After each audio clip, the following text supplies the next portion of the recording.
We ready to talk about buffers and triggers? Yeah, I'd like to know who's attempted to use buffers and triggers first. I think that would be interesting to see who on the call is already using buffers and triggers. Not everybody at once. No. So we got one. I saw one, but I can't see everybody at the same time here. Just shout out if you're using buffers and triggers. We're using buffers and some triggers. That's good to hear. Anybody else? Very slightly. We're sort of trying to have work limits. We're not a production, so we're sort of quite different, but we've limited the amount of work in progress, which is sort of stopping us bringing more work in than we can cope with. Right. So that is using buffers and triggers. It's just harder to see. So with project management and quoting and stuff like that, and the hidden factory, it's still the same. We still use the same term, buffers and triggers. So you're right. It does apply. All right. So we'll just talk about the production triggers first. And the whole point of having a production trigger in place is to eliminate overproduction, is to stop you from making something before you need it. And on the flip side of that is to make sure you have the thing that you need when you need it. And so both of these concepts are really super simple. There's nothing complicated that you probably won't get. If you have questions, ask right away for sure. But you absolutely have to be doing this. I wouldn't know what to do without it. And so generally speaking, what happens is you have a work order of some sort to build something, and your engineering team puts it all in a little neat package and sends it out to the shop. Your shop has 5, 6, 10 different departments, and so each one of them gets their slip of paper and everyone starts building. But everyone's building at a different pace. Some are going to be faster, some are going to be slower. Some parts you need first, some parts you need last. And so with everybody building it, I know the concept is, well, if everyone makes it, at least it'll be ready when I need it. But I would be willing to bet in reality, you're running around your shop trying to figure out why all this stuff isn't ready when you need it. And that's because we're not building it at the right time, subordinating to the bottleneck operation. So a production trigger is just something as simple as it could be a little laminated card, So let me give you an example of if you have custom parts that take 2 weeks, and then you have non-custom parts that just fly through the shop, right? Well, that package gets released to the shop, and all of your non-custom parts get made in a flash, and then you're waiting on all of this custom stuff to come through while your non-custom stuff is hanging around the shop, or maybe they need some pieces from these guys, and it just gets really super convoluted. So you want to take the longest running part, so the custom things, and you want to start those first, and just those. Because if you don't know how long that's going to take, right? Everybody estimates time, and they use these computers. Just annoy me. But anyway, we're trying to predict the future, which, believe me, if we could do it, it would just be lottery numbers and we wouldn't be woodworkers. So you can't. So if you don't have a trigger telling you, if you have a computer telling you start this, we always start this 2 days before this, but then this one gets delayed for 3 days, then you're in the same boat. This guy gets made and now it's hanging around. So you want to start your custom stuff or whatever the long running part is and give them like this little pink laminated card that says, please start non-custom. And when they finish that custom thing or whatever is taking a long time, then that department simply gives that to the next department. They have their paperwork up on the wall and they look at it and they see the job 201, please start non-custom. They look across, oh, there's 201. They pull it down and start making those parts. And then you have your custom stuff and your fast stuff. The custom stuff is done waiting and the fast stuff appears instantly for the next process. So that could be, I mean, that's the simplest form, but that could be something like, so if you build cabinets, you know, the cabinets go fast, but the doors need finishing and stain and all the rest of that stuff. So maybe you want to put a production trigger at the finishing booth that when all the doors are done, they release the order to the cabinet shop. And then the cabinets blast through. And then as the cabinets are coming down the line, remember, flow where you can, pull where you must. You want to be pulling those long running items as your cabinets are going down the line. They have to be there ready for that to happen. And the only way to do that is to make sure that they're done before you start the next process. It's very risky to start one thing before another one's done. And you think, well, I'm saving time. I'm shortening that timeline. If it's super predictable and you know every time there's no mistakes and there will be no delays, okay, you know, run the gamut a little bit. But in a factory, you only have to have a factory for 5 minutes to realize that everything's going wrong all day long. So the chance of something bad not happening, someone not dropping one part that needs to be restained or refinished or reglued or whatever, is pretty slim. So better to have those pieces that when your main item is coming down the line, all of those things are just getting pulled right to it and there's no delays from that point. So it shouldn't be the office triggering who's building what. Your triggers should be coming from inside the shop. So the packages go to everybody, but they don't start them until they get the trigger from the person who needs their things next. Go ahead. Can I just give a little example of triggers? So one of the furniture companies we worked with, the trigger to the drawers were not built ahead of time. They weren't assembled ahead of time because that would take up too much room and there was too much searching and possibility of damage or getting assembled with the wrong fronts. So their trigger, as soon as the parts got to the beginning of the assembly line to assemble the dresser, a label would print out in the drawer department, and they would start making their drawers. And by the time that dresser got to the end of the assembly line, the drawers were there with the fronts on them waiting to be installed. And then they got their next label. Now they're working on their next batch of doors, but they're not working on drawers for something that's not already starting the assembly process. So that was one example. Another example was sometimes they would have to put doors on some of these dressers. They were different types of cabinets, and it took a lot longer to make a door. So we ended up using Kanban for that, for the high runner doors. And that way they could just pull the door when they needed it. And then they had a Kanban card that said, make sure you replenish this and make this later when you have some time. So there was Kanban that they were using to pull from, as well as making based on the trigger if they had enough time, right?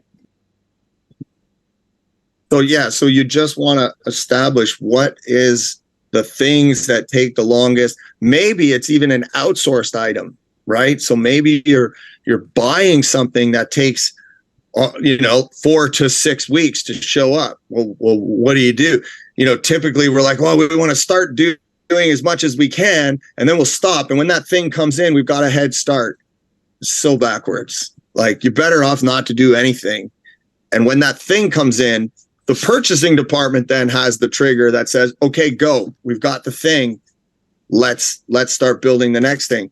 And that could cascade through the departments depending on what you're doing. maybe the purchasing's triggering the production, but the production then is triggering some finishing to happen ahead of time. It's hard to say because we don't know what everyone's doing. But the wrong way to do it is to send it all out to everybody to build. The right way to do it is send it all out to everyone and hold until they get their trigger from whatever. And it doesn't, it can be so easy. It can be a text message. You know what I mean? We don't have to complicate this. It could be, we all have these stupid phones right in our pocket. We can't hardly stay off them. So why not use it? You're like, okay, hey, job 101, boop, boop, boop, boop, boop, please start. Done. Yep, got it. And it could also be an empty cart. Pardon? It could be an empty cart. Anything. An empty cart with the order on the front of it. Now this is what you're working on. That takes away the question of what should I do next? And you're always working on the order that's in the factory that's working to get out of the factory that day, not the order for tomorrow that's now standing in the way of what we need to ship today, right? That's why we talk about buffer management, because we want to make sure we're all focused on the right order. We can all keep busy making stuff all day, but are we making the right thing at the right time? Yeah, 100%. So those triggers are super simple. Not, it doesn't have to be a crazy computer generated thing. You don't have to get your IT people involved. You just have to look at your process and go, yeah, that one thing always slows me down. So this sentence, flow where you can, pull where you must. That means you have to pick your thing. What's your thing? If you're a cabinet shop, your thing is boxes. It's going to go down the assembly line. And so that one thing, and in an automotive plant, it's the car frame that goes down the line. So you have to pick what's my thing that's going down the line, and everything else has to come to it. So flow where you can. That means anything I can build in the same time as it takes to process my thing, then I should be building it at the same time. For example, Lynn's example with the drawers. They could build the drawers at the same time as the furniture piece. So we go ahead and we do that. And then where it says pull where you must, that means anything you can't build in that time, you have to pull it. And I think of pulling it like off a shelf. I need to that thing needs to be sitting there ready for me to pull when my cabinet or car or piece of furniture goes down that line. Those items need to be ready to pull. So you have to just identify what are my pull items, and those need to be made first, creating the trigger for the other things. Does that make sense? How do I find out if all 17 people think that makes sense? Just a second. I see a comment here. I just want to say, let's use cabinet and door example. When the doors are completely ready, we trigger the cabinets to be produced. Does produce mean one goes out to making cabinet parts, or two parts are ready and the trigger is for assembly? Let's use cabinet door example. When the doors are completely ready, we trigger cabinets to be produced. Does produced mean one go out to the cabinet parts, or parts are ready and the trigger for assembly? Yeah, great question. And it could be either. It depends on how you want to set that up. Like, how fast do you need to deliver? How fast do you want to deliver? How much space do you have? And how long does it take to produce those cabinets? So if the cabinets take a long time to produce, then I might say, yeah, you could produce the parts if you have the space to store them and then sit tight for assembly. I know one factory, they produce everything, all the pieces, they pile them on skids and they just put them on racks. And then the trigger for them is to assemble. They just go get the skid, they pull it down and they assemble that depending on what pull items are ready to go. So that's a great question, and you can totally do it either way. Just my thing is I always say, what's the best scenario? What's ideal? and then I work kind of backwards from there. So ideal would be I'm not building anything ahead of time, and it only takes me 40 minutes before I can start to put some cabinets together. So I don't really need to cut those parts ahead of time. But if it's hours or days, then I might say, yeah, let's trigger the making of those parts. So you might break down the door process and say, okay, so when the doors go to the finishing room, I'm going to trigger the parts to get made. When the doors come out complete and counted for, I'm going to trigger the parts to get assembled. That might do it. Does that help?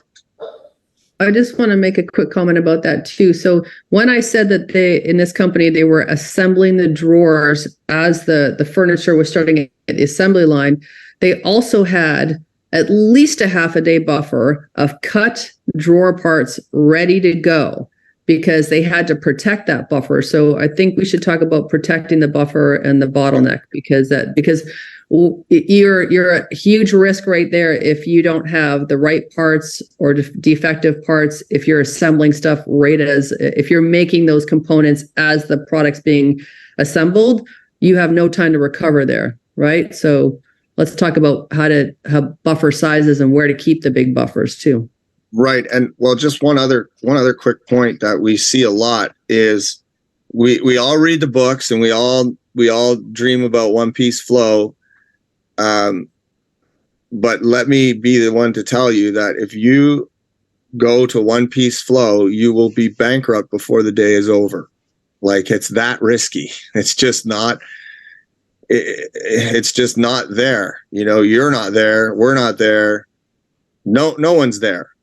It's more of like a guiding light to guide your decisions to how close to one piece can I get before it gets really, really bad for me. That's the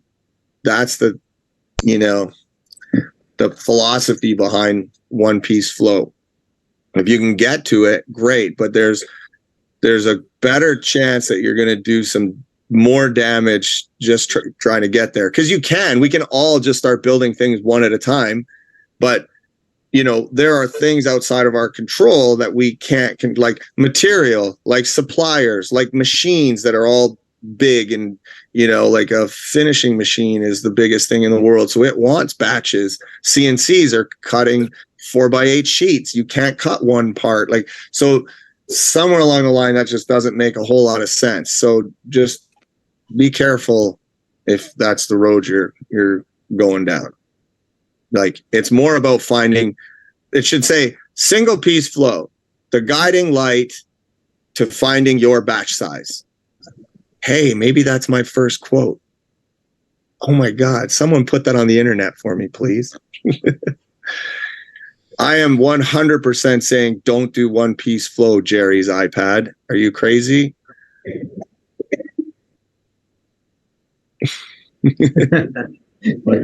Hey, Brad, I have a question.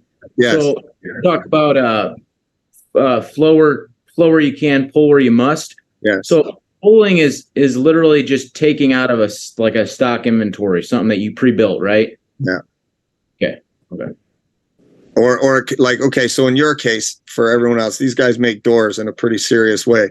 So I would think that your main flow is the frame of the door, and your pull item would be the panel.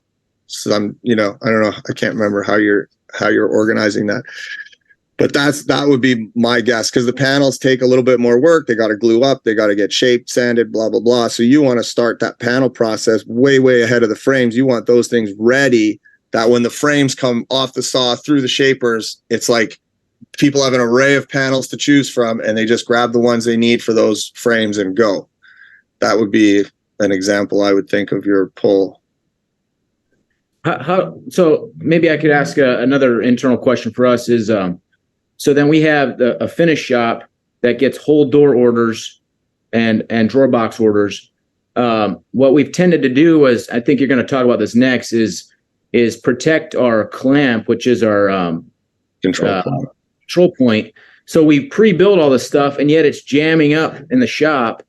So like we're trying to figure out, is it more important to keep that control point going, or at what point do you say, you know what, the finish shop, if they get inundated with all this overproduction and all these orders, then it creates bottlenecks for them because of all that coming. So I want to hear your thought on that as an internal. Okay, so yeah, this is a good example for everybody in terms of you've got two factories running in one, right? And you got the door making, so you're making something and you're finishing something. And so your making something is outpacing your finishing something. Well, it's pretty simple in that stop releasing orders to the finishing department. Like, don't build those doors. The trigger for those orders should be coming from the finishing department that says, hey, our buffer's down to 50 pieces. Make the next pile of finished doors for me. And while your finished doors are kind of getting like up here and your other orders are passing by until you get that trigger that says, make me 50 more painted doors. Then they go and grab a work order for painted doors, put it in the line, and off they go. So you're treating them totally separate, right? You're just like, you're jamming them up, or you just store a lifetime of doors in front of your finishing department, or maybe you should bring someone in to help you with that finishing department. Are you still sanding by hand, or do you have a robot? Anyway, we'll talk about it. We don't have a robot. Embarrassing. Okay. It's okay. People love sanding. So does that make sense though? Like treat them as one, you know what I mean? Like, you just have to put the brakes on doors that are going to the finishing room, but orders have to be there hanging ready for as soon as the finishing room says, I need another one, they pull it down and go. And the chances are the production shop will have the time to do that because they're producing other orders that probably aren't due yet because these ones are due first. So I suspect your raw orders will be a little bit ahead because of the slowdown in your finishing room until you fix that. Yeah. So one area, or one thing that we've dealt with was when the orders come in that are very strong in finish, so that most like 75% of the door orders are finished now. Wow. So if you like, this is not super common, but we go through seasons of it where we get inundated with finish orders. So if we do a trigger, then that means the clamp has to stop so that finish doesn't get overwhelmed. So what do you have to say on that? Well, the clamp only stops if you're completely dry out of raw orders. And then your control point just shifted to the bottleneck in your finishing, wherever that is. If it's sanding, I'm sure it's sanding. That's where it always is. That would be a very bad situation. Yeah. Nick's busy texting. I'm watching him. He's like, I don't need this. Yeah. Well, I'm getting door questions as we're going through this. But so if the line takes, say, like 4 days from start to finish, is that how you gauge your, say, finish buffer? Is when they're 4 days from being out of work, that's when we trigger another job? I don't know. I would have to think harder about that. Because I don't think it takes 4 days for you guys to get stiles and rails and a panel assembled. I don't know. We can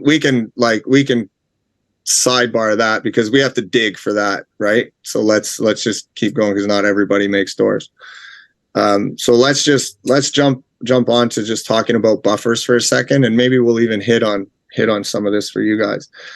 But the number one thing that every factory has and needs, whether you think you have it or not, you have it. And that's a bottleneck. And most people probably suffer from a wandering bottleneck that is like, some days it's finishing, some days it's in assembly, some days it's purchasing because we don't have stuff in the whatever, and every day you're just pulling your hair out because there's a different huge problem. The reality is you have one bottleneck and only one. You just don't know where it is really yet.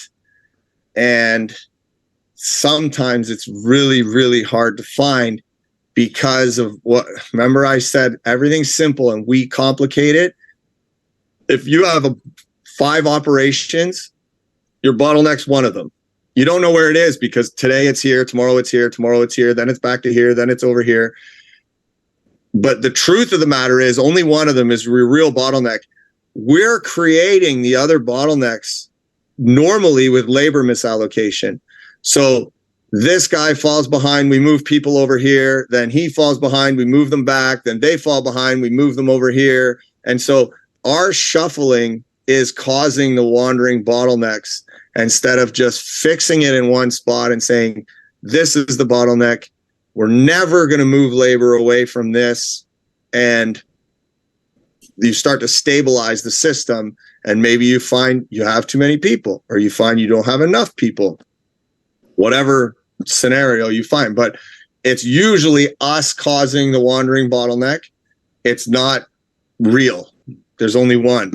And what we like to do is we like to create that bottleneck, because you could spend a lifetime trying to find it.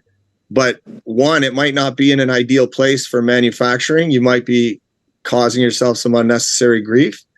So we like to create it. And then instead of calling it a bottleneck, we call it a control point.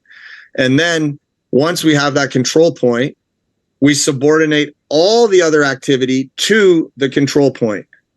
And now you can run your whole factory by watching one place, not 55 places, which is impossible. And this is why it's so hard when you don't have these things in place. So you want that control point established, and like the freebie here, hopefully you take the advice, is generally speaking, you want it in your assembly area. That's just that's where you want it. Whether you think so or not, it doesn't have to be in where you think your bottleneck operation is, because we're going to subordinate the control point to the bottleneck anyway. So the bottleneck will not be your bottleneck anymore. The control point will be. And so generally speaking, you want it in assembly, and then you want to protect that control point. So if we have a control point here, and this control point needs to make 100 pieces a day, do your high-tech drawing. Control point, 100 pieces a day. We don't want some operations to cause that to make 90 and then 80 and then 150 and then 125 and then 60. And your production's going like this. It's almost impossible to manage. So you establish your control point, and then if you have, let me add to my drawing, you have feeding operations and you have your following operations, whatever they are. And that's why assembly is a good spot, because it's kind of in the middle. So you have feeding operations and following operations. And every single one of these has to have more capacity than your control point. So if you're making 100 pieces at your control point, all of your other operations have to have capacity to make 105 or 110 or something.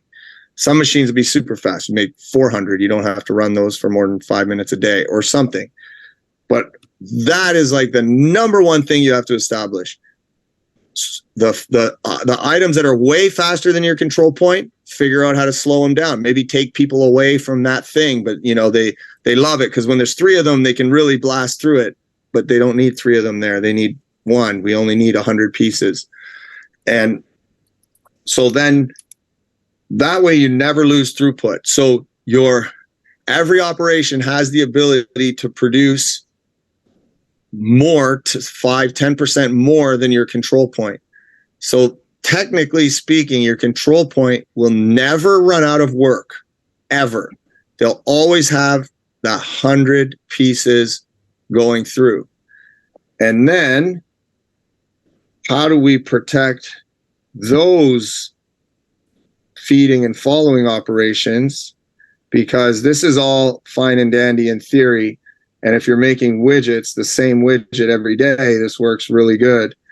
But there is something called statistical fluctuation that says we can't, Murphy's Law exists, and we have to realize that. And every item, especially in like our factories or small factories, is probably different.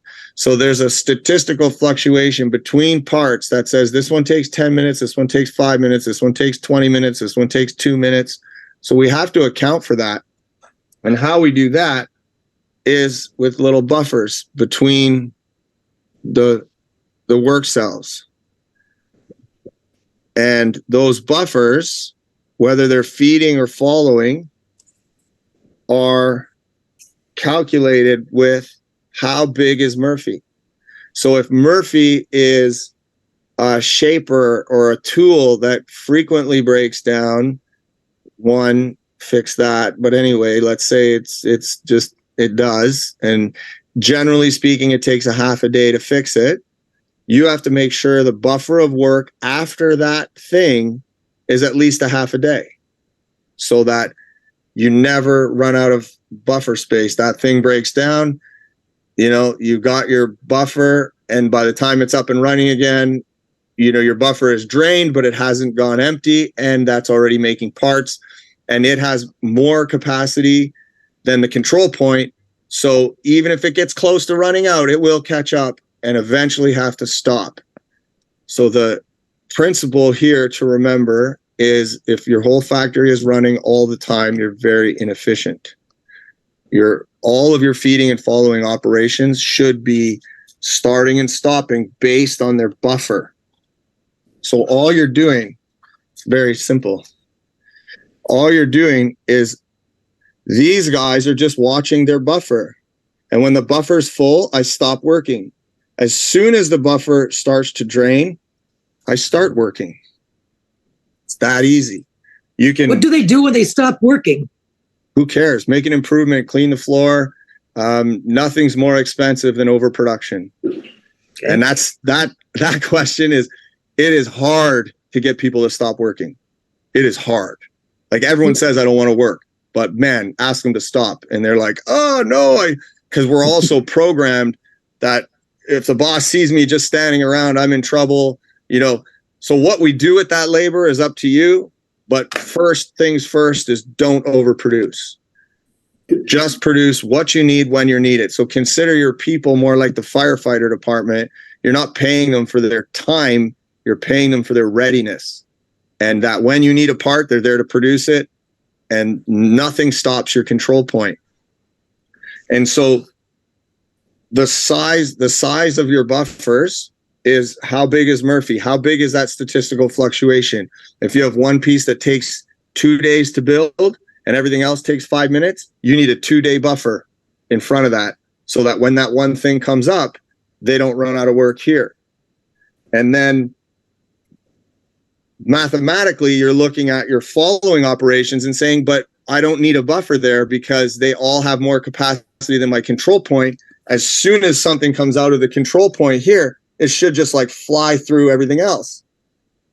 But if something breaks in your following operations, you need somewhere for your control point work to go. And that's the point of the buffers after the control point. Technically speaking, if it's all running perfectly, all of your buffers after your control point will be empty. But they need to be there because say the last whatever it is breaks and you have a 2 or 3 day buffer in between your control point and the thing that broke, the control point doesn't want to stop because we'll catch up with the following operations eventually, but the control point can't stop. So you need somewhere for those parts to go because you never want to turn that off. And the other thing about having the defined buffers, We call it reading the buffers. So we can tell, as a stranger walking in your factory, we can tell exactly where the problem is, who's struggling, and then therefore management in your factory knows, operators at any level can read the buffers and go, that's the guy that's struggling over there. And my buffer's full. Here's the guy that I need to go help, whatever it is. But reading the buffers, so we know what should be there, what shouldn't be there. We can tell if someone's overproducing, and we can tell when someone's not being able to keep up, just based on your defined buffer sizes and how it looks. And it could have been they ran out of cardboard and couldn't package their product, but now you're going to shut down your bottleneck operation just because your supplier can't deliver more cardboard today. So you need to have the space, that buffer that Brad was talking about after the control point, so that you can keep that bottleneck operation going.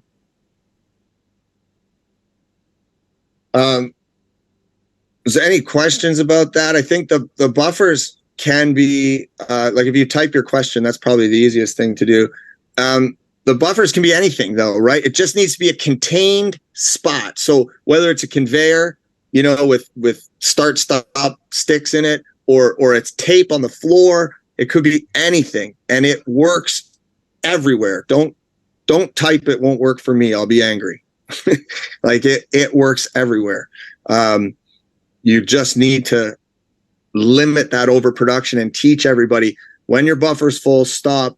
And in an ideal situation, there's constant pull from the control point. So no one's really stopping for long. It might be like 5 minutes if they have to stop. And then, there's one spot available in my buffer. Back to work I go to build that thing, get it into the buffer. Now I wait. And with constant flow, every buffer might just stay half full. And then good to go. No one stops. But you're protecting that control point at all costs. Quick question. Jerry's asking, how does he have buffers in a custom shop? I don't. Well, but we should be telling not. The CNC guy should know based on my buffer in front of my custom line when to stop. All right, thank you. Right? All right. Oh, you just got to mute yourself there, Rhonda. Oh, that's okay. I'm sorry. Okay.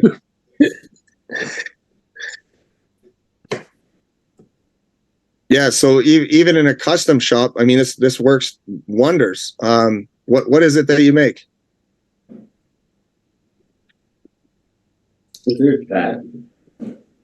Who? Jerry's iPad buffers in a custom shop. Is this Jerry from Closet Works?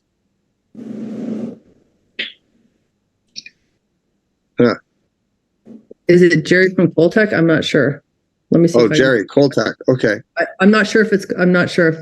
Oh yeah, there we go. I always read it's Coltech. Okay, yeah. So I mean, it works just the same. You got parts that's coming off a machine.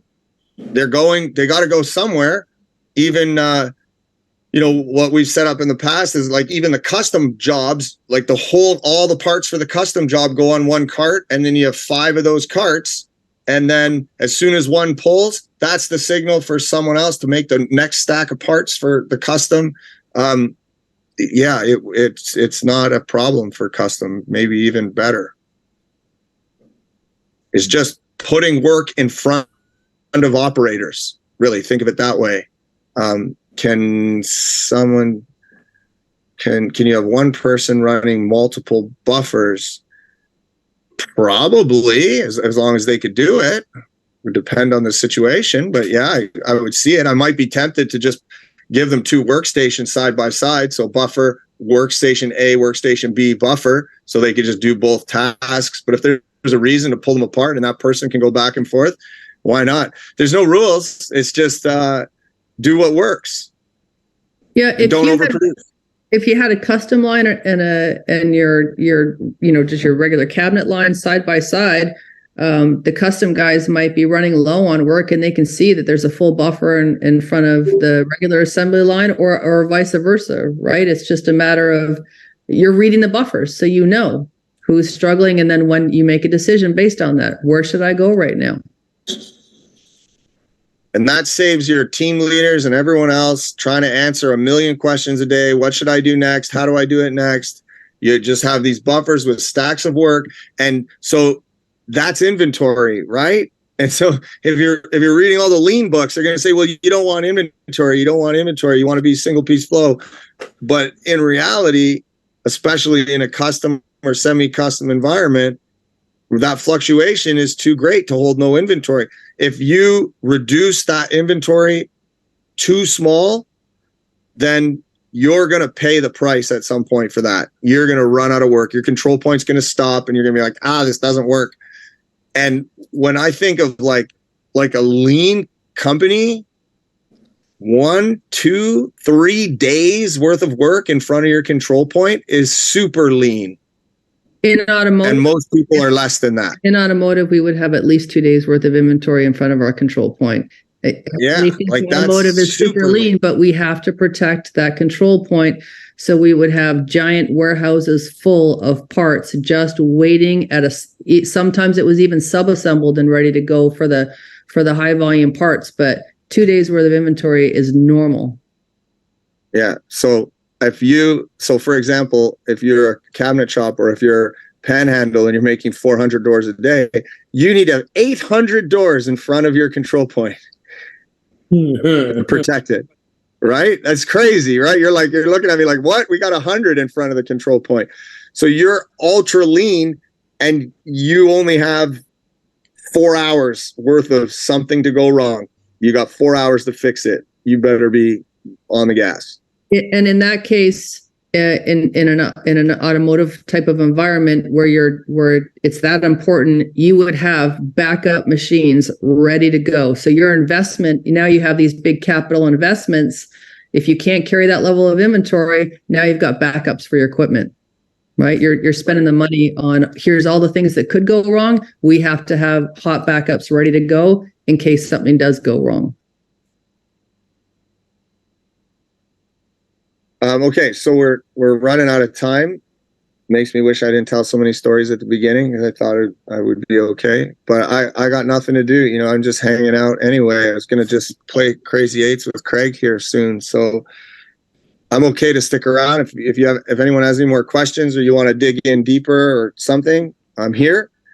If you're all tired of us already, then we can go. Dan, we build 2 pieces of furniture a day, 4 days a week. I think my control point should be in my finishing department. It's always behind. It takes us 4 days to apply a finish onto a piece of furniture.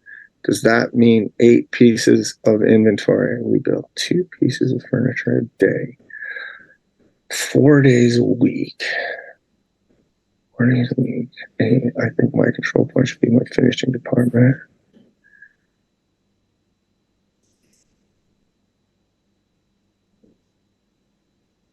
No problem, treasure trees. I hope some of it was valuable.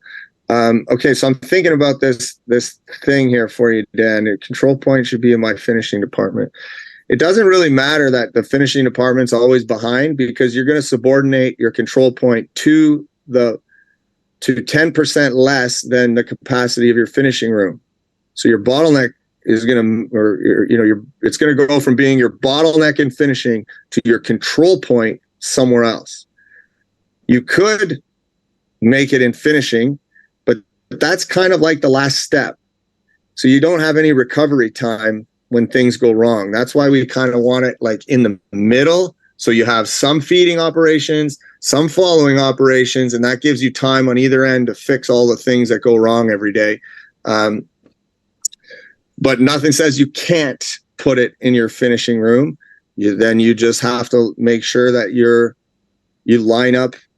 How big is Murphy when something goes wrong? How many pieces do you want in front of that finishing room at all times? And if you don't want to do the math, let's just pick a number and just wait and see what goes wrong, right? So you could just say, okay, everyone, starting today, we need 5 pieces of furniture in front of the finishing room at all times. When there's 4 pieces, please go gangbusters and get the 5th one there. When there's 5 there, please stop building. And they stop until the finishing room pulls in another piece. Now we go again and we build that up. But then you're kind of like stopping and starting every single process from the finishing back. I've been wrong once before. Like it was a long time ago. I think I was like 4. Can't remember what it was about, but I think I would move that control point to my assembly area. But I'd 'Cause then also you got- What?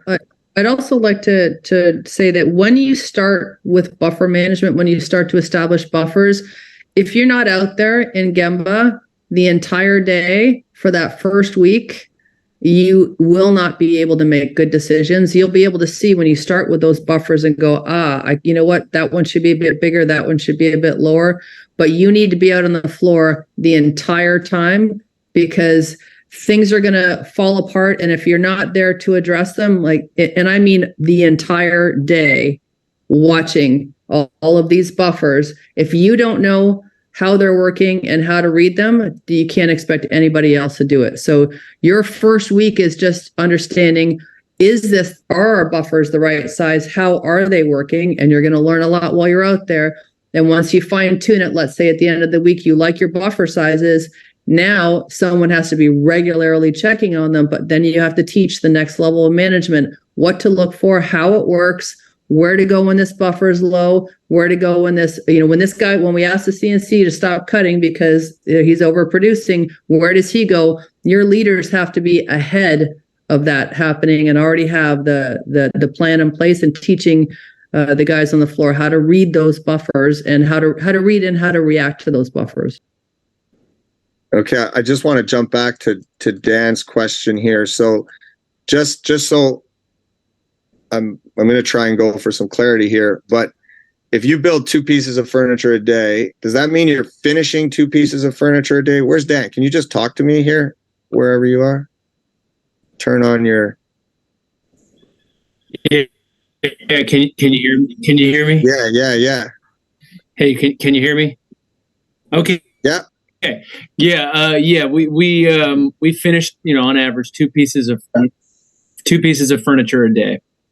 Okay. So then you would set up your control point, maybe in assembly, but you would somehow slow them down to the point where they're only making 1.8 pieces of furniture a day. And then your finishing room will keep up easily. Okay. So now your finishing room is not stressed.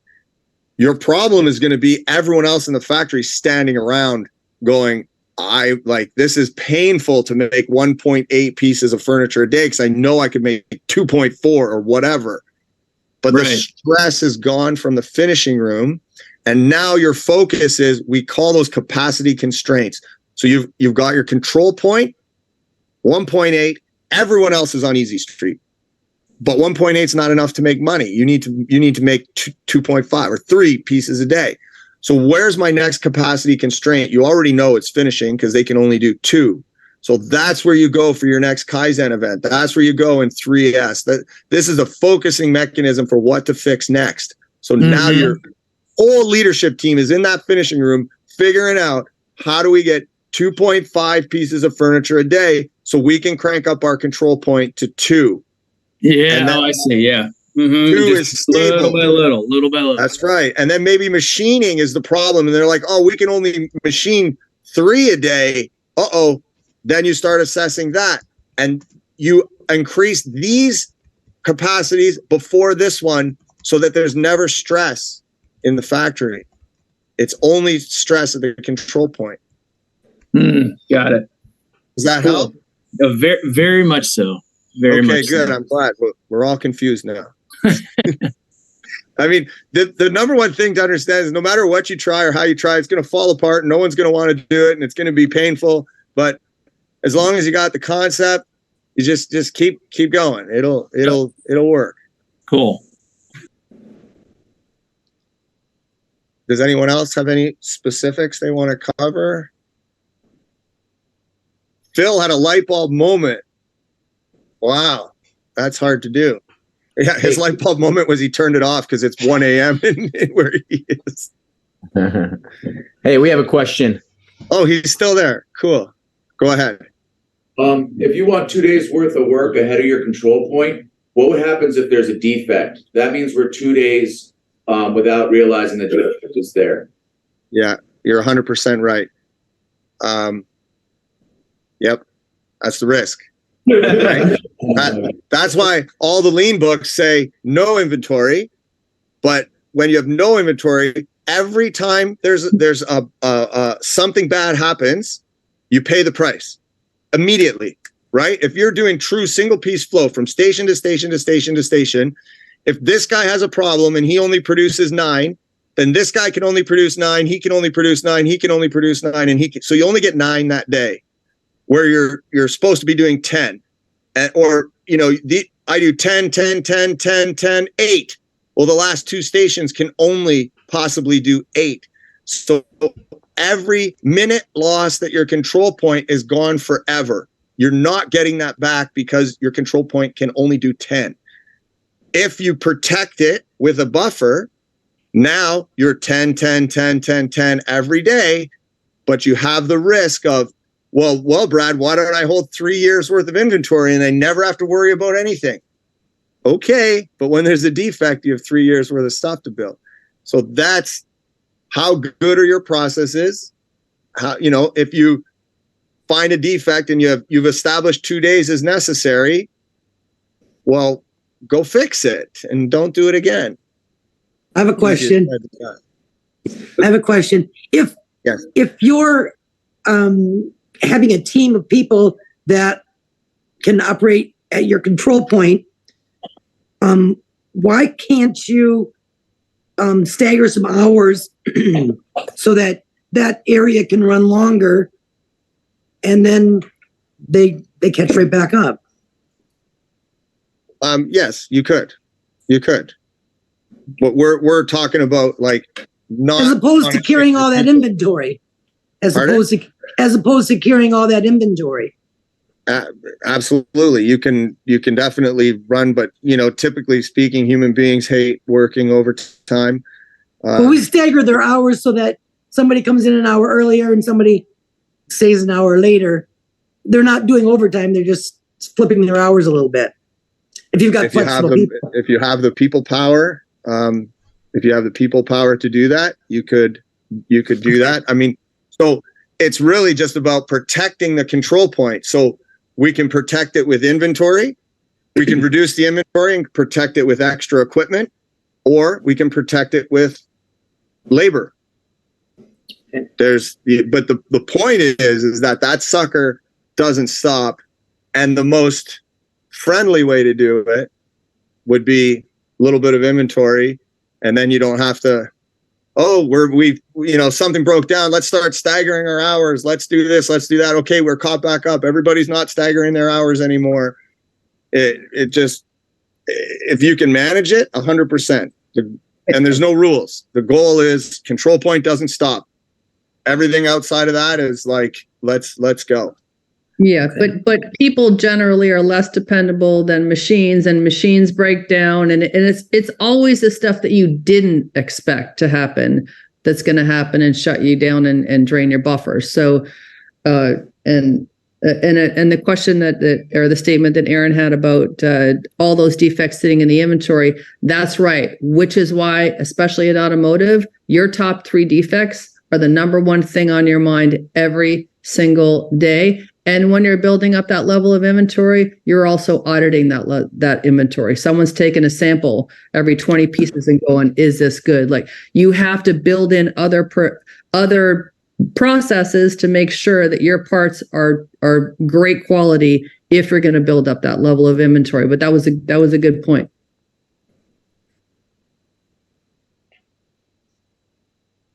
What else we got? Hey, Phil, do you want to tell us what your light bulb moment was? I'm curious. It was more just around where the control point was going to slow, so that the bottleneck is sort of not being slammed with work and running under stress. That you ease the stress off the bottleneck, so that you can then focus on improving the process in the bottleneck. And so for us, I call them scabby dogs.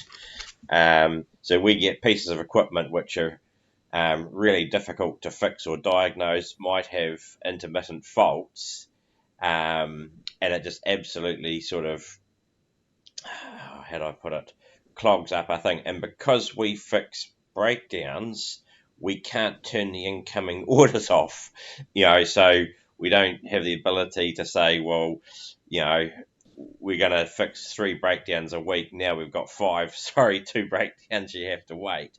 So it's just sort of getting my head and thinking around. That's your labor and hours, right? Like Yeah. that's we're just we're setting up a system that's like this is the baseline to build your train of thought, and then let's tweak it. Like if your products are worth $1 million each, maybe, and you do 10 a day, maybe holding 2 days worth of inventory is not feasible, So everyone's situation is a little different. It's more just like the principle of understanding I have a control point. I subordinate my activity to the control point, not to some random bottleneck everywhere else in my factory. So now my factory runs. I only have to pay attention to the control point. And now how am I going to protect it? That's it. There's outside of that, go for it. Adam, you have something you want to talk about?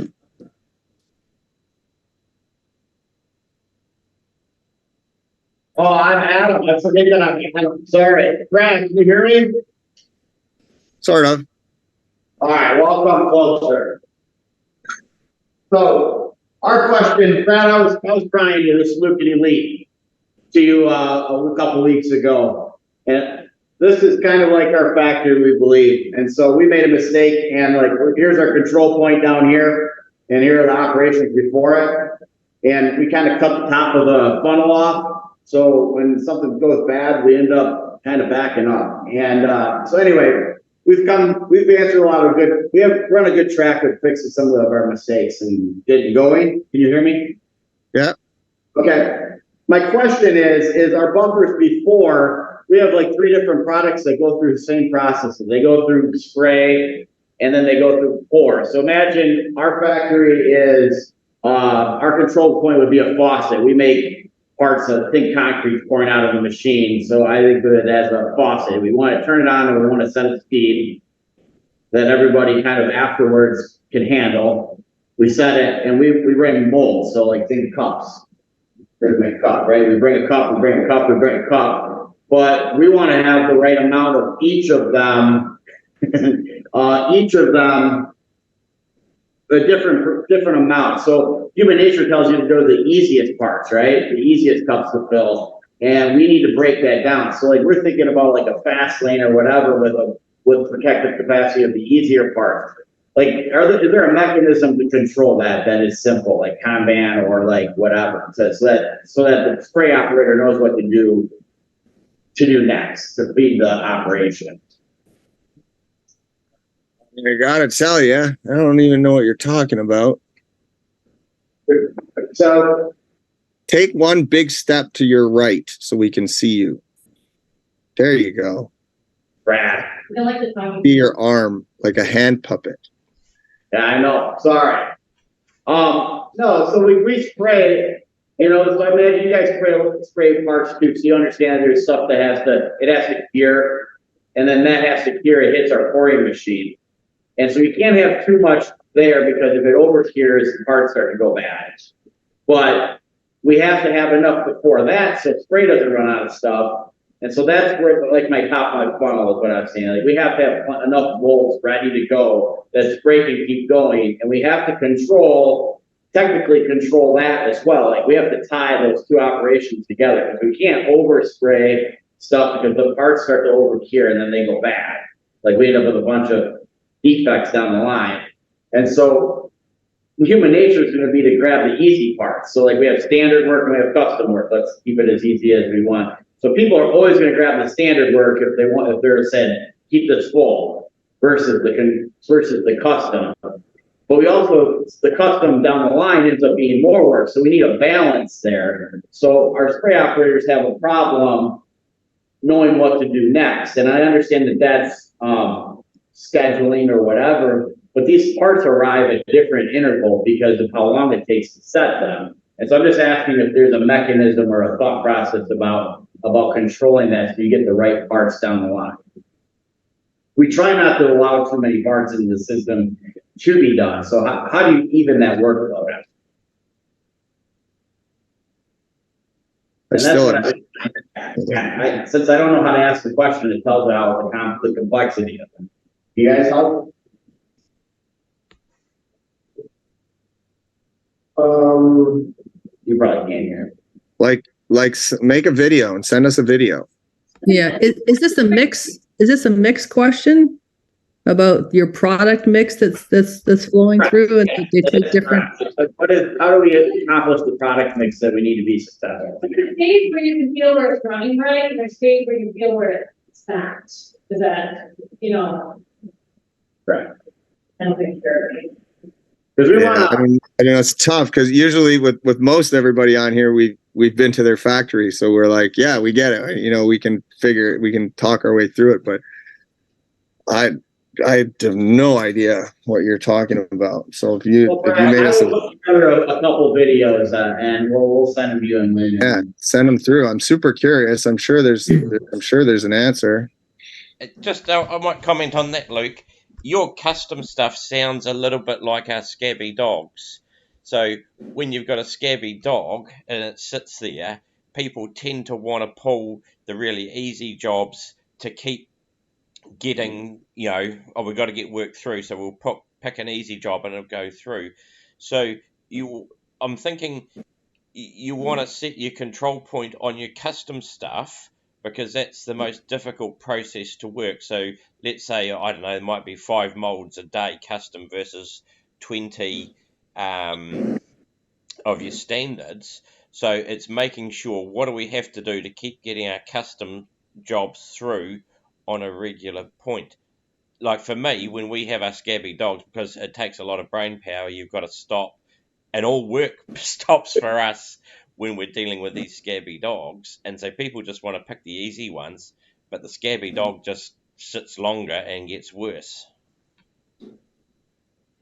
Correct. You're absolutely correct. And that's where it becomes is we need to be able to have enough. Our capacity can be more than what the control point is for sure in all operations, but we need to be able to separate that out. And so I think for our takeaway today is how important it is to have those operations ahead of the control point to have higher capacity. And it's that's for us to decide like how to accomplish that. And I think this has been helpful, so I appreciate it. And we definitely are. We've reduced our backside over and over again, and it's always got more done. And then we did it maybe too many times, and we went backwards like big time. And there's the point, and then back up. That's great. Yeah, so we got to kind of rethink of what we're doing, go back to what we were doing in some fashion because it did make sense, and then make some more improvements and kind of keep going. So I think the control point conversation was great. So thank you. Cool. We got another pretty good question here. That is, if your control point's 100 pieces a day, but orders are slow, what do you do? And so there is a couple of, options here. And I don't know if our friends at Panhandle are still on the call or they had to go away, because this situation exactly happened to them. And it happens to me at my door company every once in a while. And so here's your options. You're making 100 pieces a day, but sales drop off. Well, first thing that should be happening is your sales team should have a funnel, and they should be just like a buffer, and they should be watching that draining and panicking. And so this is where you see, things going on sale, or maybe you need to increase your e-blasts, or maybe you need to start doing social media, blah, blah, blah, blah, blah, figure it out. But your sales team needs to be panicking that their funnel's getting empty, because running the factory out of work is a cardinal sin. So don't do that. Now, not all of us have a sales team that we can just say, hey, turn it up. It's more of like sales are just coming in, and sometimes they're slow and sometimes they're not.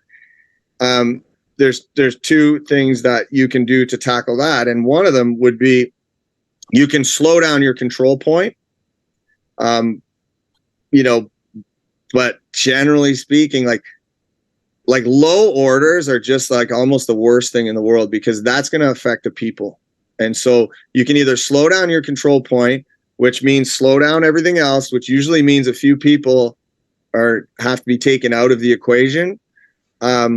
Or, which I think is better, is to run your control point at 100 pieces, whatever that is, and then shut down early. When the orders for that week are done, you're done. So if you're done by Thursday, you're done by Thursday. And everybody has Friday off. Or if you don't want to lay people off, they come in Friday and they make improvements for the whole day at the factory, or you do some training, or you do something. But it's really hard to manipulate the control point and keep people on board. So if it's like this week it's 42 and next week it's 100 and next week, then you've got to rethink the strategy of your whole factory every week. Like, oh, when it's 40, we need 3 people here and 2 people here and 1 person here. But when it's 100, we need 9 people here. And it's just like everything. If you listen to Deming, he says, he sums it up in one sentence, is the problem is variation. So every time we start participating in variation, you're going to have a problem. So establish that control point, set it to what it should be. And if you run low, either bring them in to do improvements or training, or some people maybe would appreciate the day off if it's summertime. Who knows? But that's how I would handle that. What else we got? 11:30. Oh boy. Anyone else? This is a good question. Am I missing anything in the chat? No. Gotta run. Thanks, Brad and Lynn. Cool. See you, Dan.